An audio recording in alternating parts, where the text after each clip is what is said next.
Hi, I'm Sandy Oliver, and I'm going to be your instructor for Humanities 115 this semester at JCC. And I want to give you kind of a intro to the class, our regular first day stuff that we would do, if we all met together in one room.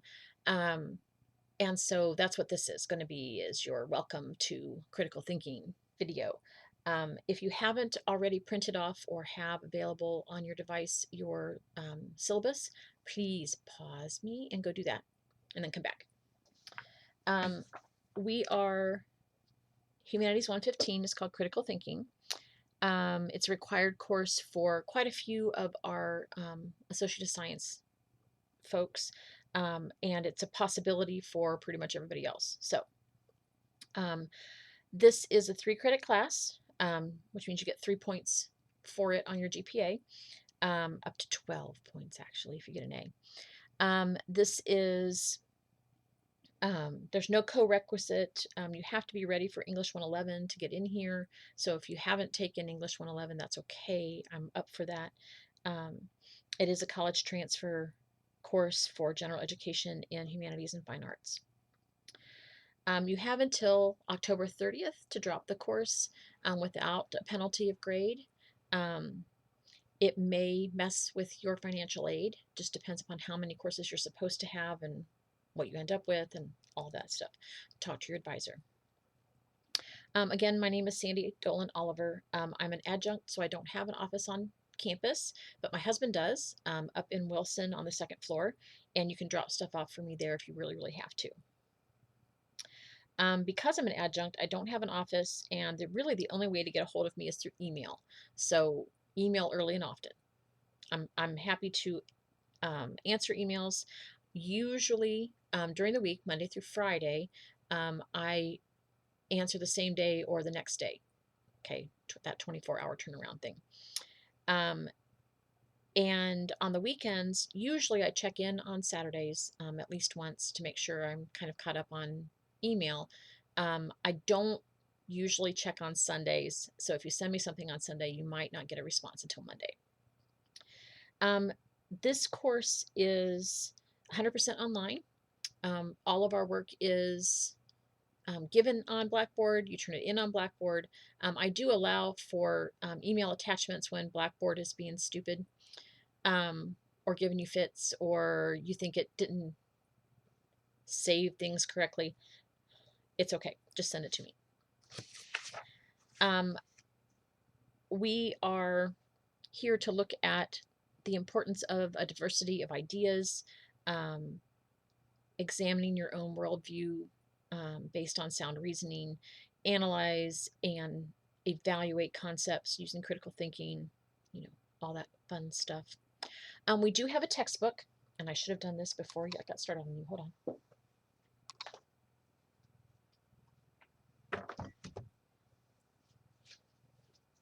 It would be on the bottom of the pile. It's this, okay. The Power of Critical Thinking by Dr. Lewis Vaughn. It's a one of those gloopy paperback guys, but I have put down that it's paperback. Okay, so you're going to have a physical book. If you choose to go the e-text, ebook route, that's on you. Not as a bad thing. I'm just I prefer physical books, and I know I'm old, but that's okay. There's a whole thing on page 2 and on our course information, our textbook, that tells you it's the Power of Critical Thinking, 7th edition. It also has a companion site that is full of good information and helps and all of that. It's the Oxford University Press companion site. You'll also need, of course, access to Blackboard, access to a computer or a tablet or whatever. Excuse me. I do have lectures up for every chapter. Some of them have multiple lectures per chapter. And for a few other things up there, like the study guides and exams, the papers, they all have their own video for you to look at as well.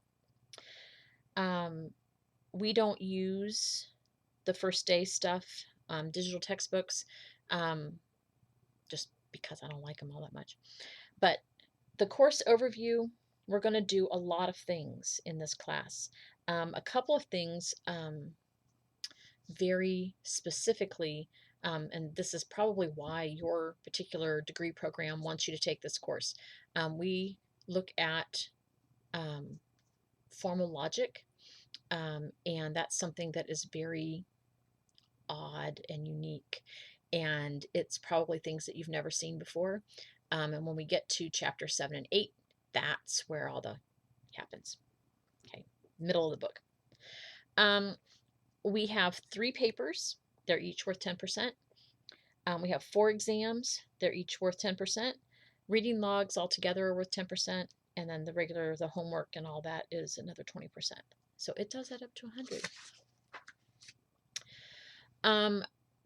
Please understand that we don't technically use points only to determine the grade for the course. Things are weighted. Okay, so makes very much sense that your homework for chapter 2 is not the same as your exam for chapters 1 through 3. Okay, it's a weighted thing. Now I do have set up in Blackboard a column at the top that says current Blackboard grade, and it's an estimate.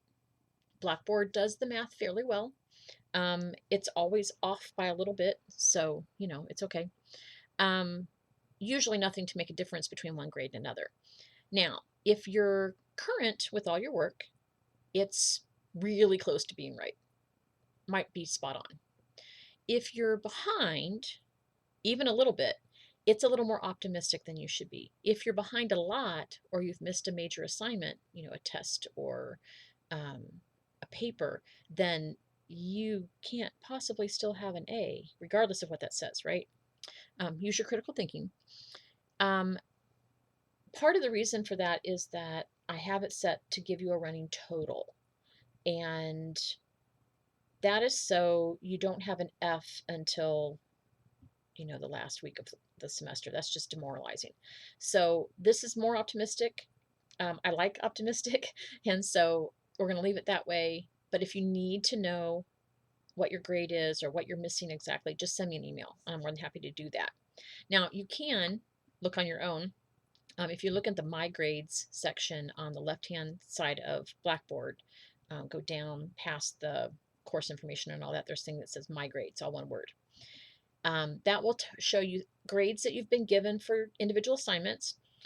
If that grade is underlined, it's a hyperlink, and that means I've made some sort of comment. Sometimes it's just a smiley face. Sometimes it's more substantive. Hey, when you do this kind of problem, you need to show me this kind of work. Okay. For the homework, and that's chapter exercises and drafts and all that, you need to make a stab at all the parts. On the chapter exercises, you need to make a stab on each of the ones that I've assigned to get full credit. If you've missed the mark greatly, I will circle things on the actual paper and give you a note. Okay. But you still might get full credit, or you might get a 19. Usually when I give you a 19, it means you did okay, but this one part here, you have to figure out how to do this better. The other thing about the grading is, if you look on that My Grades thing, it's going to show you things that are late, and it's going to show you things that are pending. Pending just means they haven't been assigned yet. Okay, their due date hasn't come up yet. So, but I've already put them in because I try to get at least 2 weeks ahead of you on Blackboard. So some of you who might end up needing to work a week ahead because of work or family or whatever can do that. So anyway, if you do need a grade update or ask for assignments that you can still turn in and all that kind of stuff, just send me an email. I'm happy to do that. I make every effort to get things graded within a week. If we're doing a faster turnaround, like with paper 2, I try to get those in the next day and get things done. But I try to get everything back to you within a week, back to you, graded within a week. Late assignments might not, if you turn in something late, I might not get to it with the whole bunch. It just depends on how late things are. And we'll talk about late in a minute. We have a few other things on here. Make sure that you're doing the reading. Make sure that you're watching the videos. All will be well. A new part of their syllabus is this about AI. AI is, of course, artificial intelligence, and there's been a surge in that lately. And so we have to explain what you can and cannot do with that as part of your work here. And I've bolded the two pieces that are the most important. You're not permitted to use artificial intelligence engines, software, or other programs to create content for this course. Okay. Part of college is that you have to do new stuff. You have to continually be improving and adding to what you know. And if you're using an AI to generate your homework, then you're not learning. Okay, that's the down on that one. The other part of it, the ethical side of it, is you don't have permission to use your fellow students' work or your book's work or anybody else's work as your own. That's called plagiarism. And why AI may not be direct plagiarism, it is still unethical because you don't have permission from these other folks to use their work in any way. So do your own work. Okay, do your work with integrity. So that's our current one. I do have a late work policy. I do take late work. Part of that is we all have other things going on and sometimes they win. Okay, now school can't lose all the time, or why are you here? Okay, if your assignment is late, it loses 10% off the top, and so and that's just how it works. Okay, I'm not doing the 3% per hour per day per, no, 10% off the top. You can't get an A. You can ask for an extension, and I would say 99 times out of 100 I say sure, that's fine. But it only applies to that particular assignment or that particular day's assignments. It's not a global thing. And there is a cutoff for each of the units, and then I don't take work after that. Doesn't matter. So, and part of this is for you. The whole point of the homework and stuff is so that it prepares you to learn the concepts and be able to show me what you know on the test. The other part is it's not fair to folks who have been on time all semester, or to me, to have to grade Unit 1 in December. Okay, that's ridiculous. So that's not going to fly. There's a bit of pieces there for student responsibilities. Make sure that you're asking questions before things are due, not after I've already graded them. Well, what I thought you meant. Well, you should ask. There are different ways that you can be successful in college. One is knowing how you best learn new material. I have to write things down. Okay, I'm a kinesthetic, but I'm also a visual. If I read it, it's good. If I take notes, I'm golden. And a lot of my students don't know that about themselves. And so there's a link in the syllabus on page 4 about a learning styles inventory. Anytime you have a question or need clarification on something, send me an email. Now, I say that, and then I want you to try at least one other avenue to figure out what you're supposed to do before you email me. Okay, so you can say, Miss Oliver, I read that chapter in the book and I looked at the stuff in the back of the book to see how I'm supposed to do this, and I just don't get it. Okay, so where's your concern? Where do we lose you? Where's the disconnect? Just emailing me and saying, I don't know what to do. That's not an adult way to communicate with your instructor. Okay. Try to figure it out. take a deep breath, and okay, I could do steps 1 and 2, but you'll lose me on step 3. How do I get from 2 to 3? Perfect question. I can figure that out and I can help you. Okay. Our weekly due dates are for Thursday, so that nobody has to work on their holy day. We have in this country 3 big religions, and their holy day is either Friday, Saturday, or Sunday. And so I don't want you to I don't want you to think you have to work on your holy day. My holy day is Sunday, and I try really hard not to be online and doing work and all that on Sunday. I'm not always successful, but I try. And I know a lot of my students are not religious, don't have a religious affiliation, and that's fine too. Your work is still due on Thursday. Um, you don't have to wait for my announcement on Monday to get started on that week's assignments. If you are doing your homework only on weekends, please work it so that you're working the week ahead, not the week behind, because you don't want to have late dings on everything. Okay. Please, please, please make sure that you save your work as a docx. Use Microsoft Word. You have it for free. You have Office 365 available to you as a student. So use that. It works really well with Blackboard. Other things can work. PDFs tend to work pretty well. And JPEGs tend to work pretty well if you're taking a picture of handwritten stuff. But other than that, it's a toss-up. Okay. And I'll let you know. I can't open these. Try again. Let's see. Oh, attendance-wise, you have to turn in at least 1 assignment every week in order to be counted present for that week. Online classes still have to take attendance. This is a state office requirement. And if you don't turn in something that week, I have to count you absent. More than 2 weeks of absence, I have to drop you. Okay, so keep that in mind. Keep me informed if there's something going on family-wise, health-wise, whatever. Send me an email, and I'm more than happy to make arrangements with you for things. But if you just don't turn in work and don't talk to me, I don't have any choice. Okay, so the other part of that is the religious or solemn observance policy. If you know you're going to be at a retreat or something like that during the semester, let me know as early as you can when you're going to be gone. Try to get your work done that's due that week ahead. But sometimes, things don't always work out that way. So you still have to do your work, but I won't count you absent for those things. But I need at least 2 weeks notice.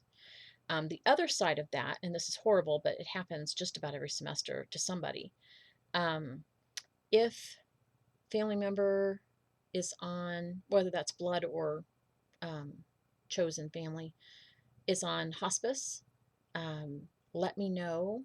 Hey, my aunt or my significant other or whatever is on hospice care, and we don't know how this is going to go.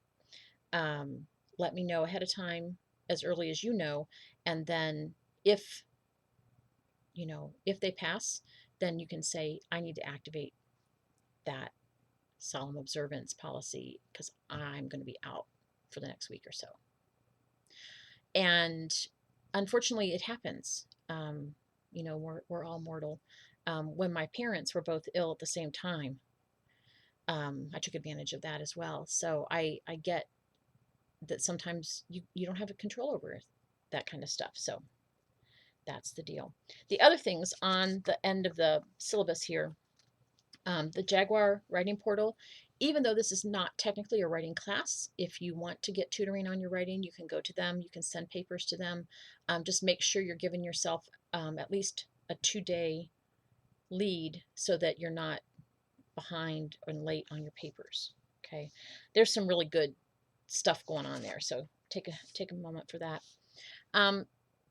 3 other things, and then I'll be quiet for now. SAGE is what we're calling our new approach to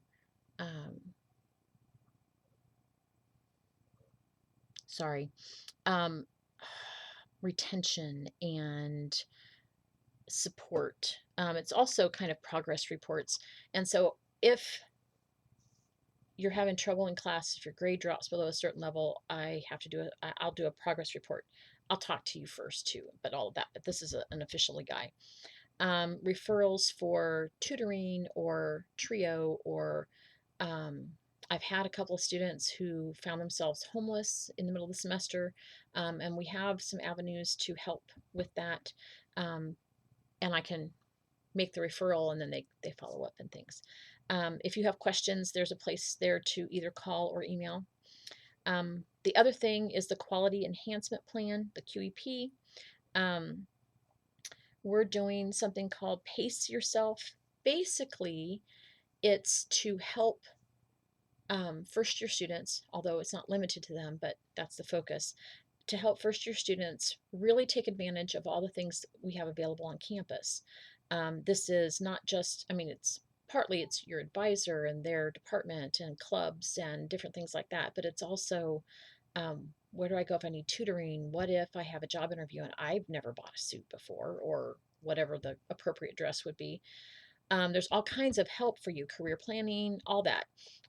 And so this is a way to make those things more visible for students. And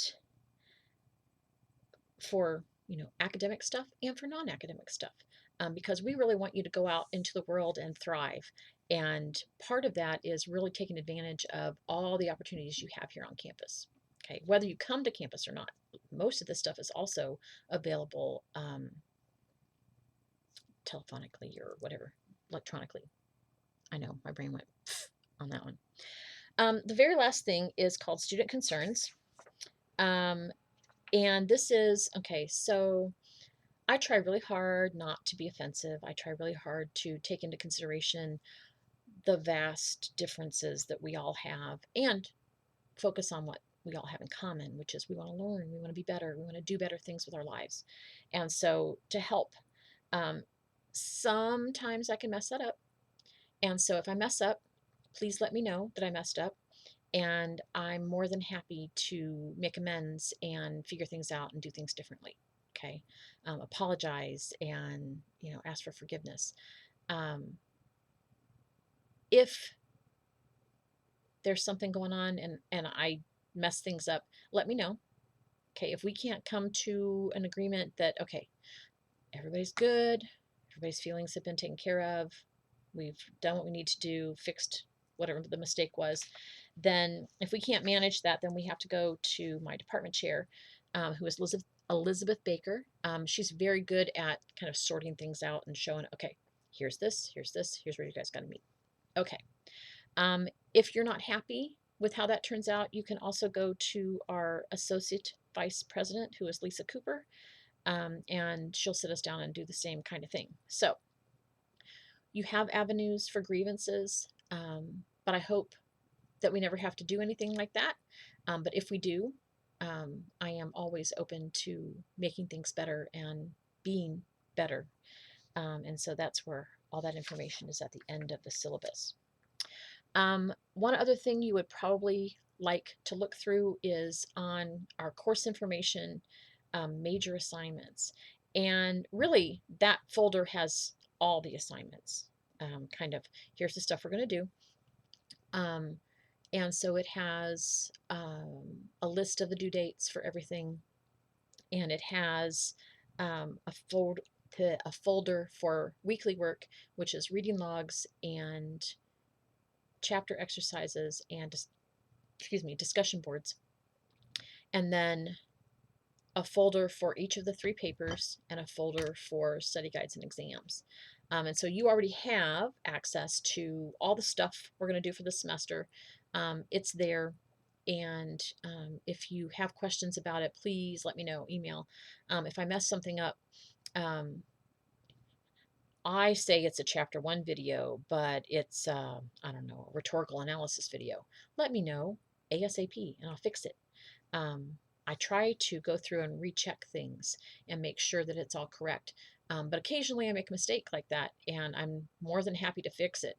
I want you to have all the information you can to do well in the course, but also to do well, period. And so if there's something else you need or something that I say is there and it's not, let me know. Okay, that's what the email's for. I hope you're ready and raring to go and get some things done. This first week is always a little bit weird.